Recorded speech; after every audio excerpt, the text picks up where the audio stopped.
Bon, clairement, s'il y a un type de question qui revient le plus depuis que j'ai commencé à faire des vidéos sur YouTube, ça concerne l'accession au travail dans la sneakers, comment devenir vendeur, comment gérer un magasin, comment devenir designer, comment t'as fait dans le marketing sneakers, etc. Donc, je vais vous faire une petite série de vidéos où je vais répondre à certaines de vos questions concernant des tafs bien particuliers dans la sneakers. Et du coup, pour commencer, je suis allé vers là où on m'a posé le plus de questions, comment devenir vendeur de sneakers dans les grandes enseignes retail type JD Sport, Foot Locker, Snipes, Courir, etc. Et en plus de ça, avec moi aujourd'hui, il y aura Mathieu, donc qui a créé sa chaîne YouTube aujourd'hui, Matuzumaki. Lui, il a commencé en tant que vendeur chez JD Sport, il a passé les étapes, est devenu manager, puis il est devenu assistant directeur, puis directeur d'un magasin jusqu'à ouvrir le plus grand JD Sport de France en 2017 en tant que directeur. Donc évidemment, question recrutement, il est plutôt calé parce qu'il a géré une équipe de 40 personnes qu'il a recruté lui-même. Donc niveau CV, lettre de motivation, entretien et conseil en tout genre, je pense que voilà, il n'y avait pas mieux que lui pour vous aider. Du coup, j'en ai fini pour cette intro et on se retrouve directement avec Mathieu.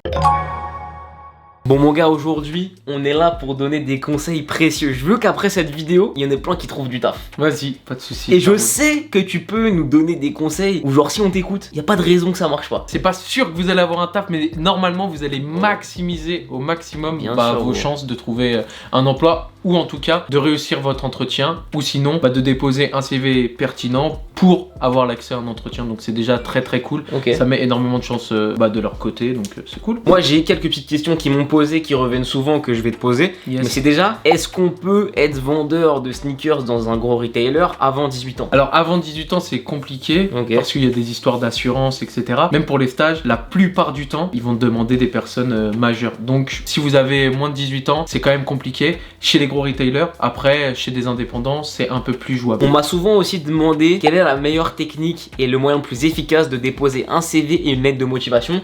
Et qu'est-ce que toi, en tant que directeur de magasin, t'attendais dans un CV et dans une lettre de motivation? Dans un premier temps, ce qui est bien, c'est de déposer sur les annonces, style LinkedIn, Fashion Job, toutes ces choses-là. Mais c'est toujours bien de doubler la candidature en déposant en magasin. Si tu sais que c'est quel magasin qui recherche, vaut mieux venir en face à face, demander s'il y a un responsable magasin.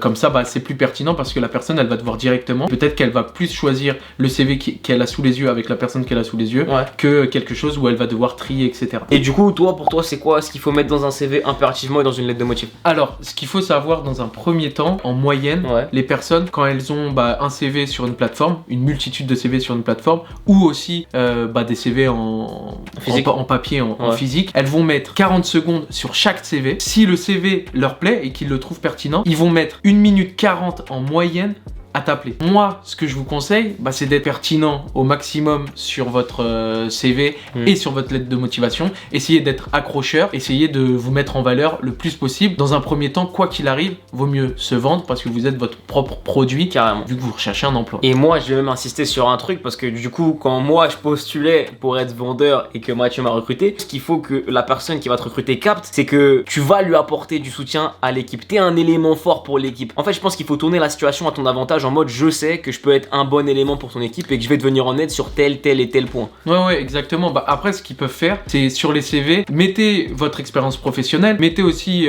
les études, ce que vous avez fait. Mais la plupart du temps, quand vous rentrez dans le monde du travail, vous avez un diplôme, vous avez un bac, vous avez un BEP, vous avez peut-être un BTS, mais vous n'avez pas forcément d'expérience, si ce n'est les expériences en stage. Essayez de mettre la plus-value. Peut-être que vous faites du théâtre et donc du coup vous êtes à l'aise, ou peut-être que vous êtes à l'aise avec les nouvelles technologies et donc du coup c'est un plus, ou peut-être que etc. Essayez de mettre un maximum de points de votre côté en mettant en avant ce que vous savez faire extra professionnel aussi. Ça c'est archi important. Et surtout moi il y a un truc sur lequel je veux revenir, les personnes qui recrutent les vendeurs dans les magasins, ils ont beaucoup de demandes, donc il faut que votre accroche sur CV lettre de motive soit impactante. Même des fois tenter peut-être un peu l'humour, je pense légèrement, sans abuser, mais il faut que quand la personne lise ou quand la personne voit votre CV, que ça accroche son regard, parce qu'il y en a des dizaines par jour, tu vois. Et pour ça, vous tapez modèle CV gratuit sur Google, il y a de quoi faire des choses gratuitement. Et pour les gens qui touchent un peu à Photoshop et tout, il y a de quoi vraiment personnaliser les CV. Essayez de faire un truc vraiment qui tape un peu plus à l'œil. Et pour la lettre de motive, moi en tout cas ce que j'ai toujours fait, c'est d'essayer dans la première phrase de faire un truc un peu accrocheur en mode je vais vous prouver que je suis un bon élément pour votre équipe, pourquoi vous devez me recruter, ou genre pourquoi me recruter en 10 raisons, j'ai fait ci, j'ai fait ça, je peux vous aider pour ci. Tu vois, c'est une manière de contextualiser le truc et où la personne elle va accrocher, elle va se dire ah ça c'est pas pareil, et du coup il va se mettre dedans. Et ça se trouve votre profil il va être aussi bon qu'un autre, mais vu que vous allez attacher l'attention, derrière vous avez plus de chances d'avoir un entretien accordé. Maintenant, si on accroche l'attention, c'est bien, mais si on arrive en entretien et qu'on fait une catastrophe,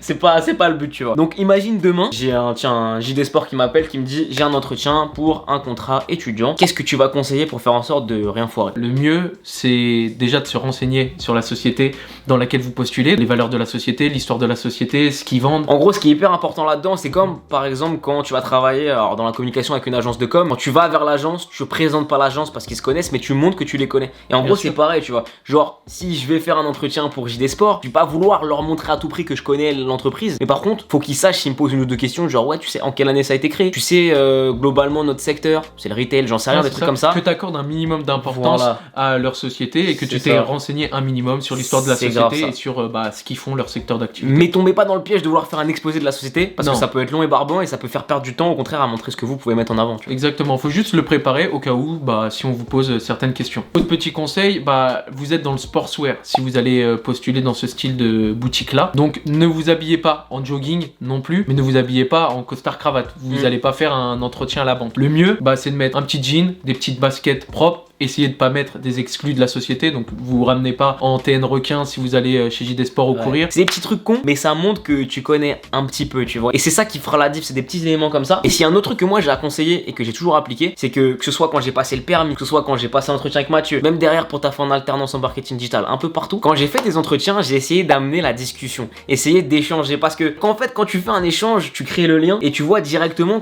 quand tu m'avais fait mon entretien, on avait échangé, je t'avais expliqué un peu ce que je faisais, le pourquoi du comment, je t'avais aussi posé des questions. En bref, essayez de créer un lien avec la personne parce que ça montre pas que vous êtes quelqu'un de confiance, mais que, je veux dire, on peut échanger avec vous. Et vu que l'échange il est hyper important avec le client, si tu montres directement à la personne que t'es un peu à l'aise, sans trop en faire, attention, check pas la personne avec qui tu vas te faire un entretien, lui parle pas de manière familière, mais je veux dire, si tu montres que tu crées une petite relation, ça veut dire que directement, rapidement, bam, si on me demande un renseignement, je peux échanger avec la personne. Clairement. Et je peux être à l'aise. Parce que en plus de ça, je rebondis là-dessus, c'est ultra intéressant parce que on va vous demander au long de l'entretien, il y a des questions qui reviennent à tous les entretiens. Quelles sont vos qualités, quels sont vos défauts? Si vous dites je suis sociable, mais que quand on vous pose des questions en entretien, vous regardez vos chaussures, ça va pas le faire. Ça va un peu truc préparé à l'avance. Exactement. Si vous dites que vous êtes curieux et que vous êtes forte de proposition, mais que vous posez pas des questions à votre tour à la personne qui est en train de vous recruter, ça va pas forcément le faire. Encore une fois, mettez-vous en valeur. Quel est l'élément qui peut te faire le plus te démarquer, au contraire l'élément qui peut te faire le plus repousser? Je pense que l'élément qui peut te faire le plus repousser, ça va être comment tu vas venir à l'entretien. Si tu viens avec une casquette, un jogging, en fait, ta tenue vestimentaire. Et ce qui va pouvoir te faire démarquer, pour moi, c'est ton savoir-être, les valeurs que tu vas mettre en avant lors de l'entretien. C'est-à-dire que quand tu m'as recruté en 2017, t'avais perçu quoi? Alors, ça, c'est une très bonne question. C'est ça, en fait, parce que c'est du concret, tu vois. Ça, c'est une très bonne question. Par exemple, moi, quand j'avais le CV de Vincey entre les mains, il n'y avait pas forcément énormément d'expérience professionnelle, mais il y avait des bonnes infos, comme sa chaîne YouTube qui avait 15 000 abonnés à l'époque. Mais surtout, il parlait de sneakers, il se renseignait sur la sneakers, il savait ce qui se passait, ce qui se vendait bien, et en plus de ça, il était passionné. Quand je l'ai convoqué à l'entretien, je me suis dit, je vais avoir en face de moi quelqu'un qui sait de quoi on parle, qui est motivé et passionné par l'univers, et donc qui va pouvoir renseigner au mieux les clients du magasin. Donc ça, déjà, c'est cool. Si simple que ça, en vrai. Tu peux faire la diff sur des détails bêtes, mais le meilleur moyen de faire la diff, c'est de montrer que tu connais le milieu, parce qu'en gros, si tu connais le milieu, il va pas se dire, ah ouais, si je lui demande de vendre tel ou tel truc, il va me demander, etc. Il connaît pas. T'arrives, il y a rien à faire. Il te montre juste comment vendre les produits additionnels où c'est un petit peu particulier, et après, let's go. Et je crois que quand j'ai commencé, alors j'avais taffé avant JD Sport chez Foot Locker, mais j'ai dû avoir une journée où on m'a formé entre guillemets. Après, let's go, tu vois. Bon, écoutez les gars, je pense que vous avez toutes les clés pour pouvoir trouver un taf. Franchement, écoutez les conseils qu'on a donnés, encore une fois, c'est beaucoup de bon sens. Surtout, si vous avez des questions, je serai là pour répondre à tout le monde. Mathieu aussi sera dans les commentaires. Mathieu ne recrute plus. Ça sert à rien maintenant de lui envoyer les CV, lettres de motive. C'est fini, c'est du passé. Déjà, depuis la première vidéo qu'on avait fait ensemble, elle date de 3 ans. Je reçois encore des fois des mails, des DM, etc. C'est pas que je veux pas vous répondre, les gars, mais ça sert à rien dans le sens où il recrute plus. Il a plus de magasin. Je recrute plus, j'ai plus de magasin, et en plus de ça, il y a des gens qui sont en poste pour ça. Allez leur envoyer des mails, trouver sur LinkedIn, aller en magasin, postuler au maximum. S'il y en a qui tombent sur cette vidéo, qui écoutent nos conseils, qui trouvent du taf, après, pareil, mettez-le dans les commentaires et venez donner vos conseils aussi parce que vous aurez eu votre expérience. Et bien sûr, je le rappelle, Mathieu a ouvert sa chaîne YouTube, il parle de manga, de sap et de sneakers. Je mets le lien dans la description. Encore une fois, merci Matt. Je vous laisse aller me poser vos questions dans les commentaires. Moi, je serai là au moment où la vidéo sort. Et puis, c'est tout pour moi. Je pense que t'as rien à ajouter. Non. c'est Les tout. gars, prenez soin de vous, bonne chance dans votre recherche de taf, surtout en ce moment c'est pas facile. Et puis à plus, peace. Ciao.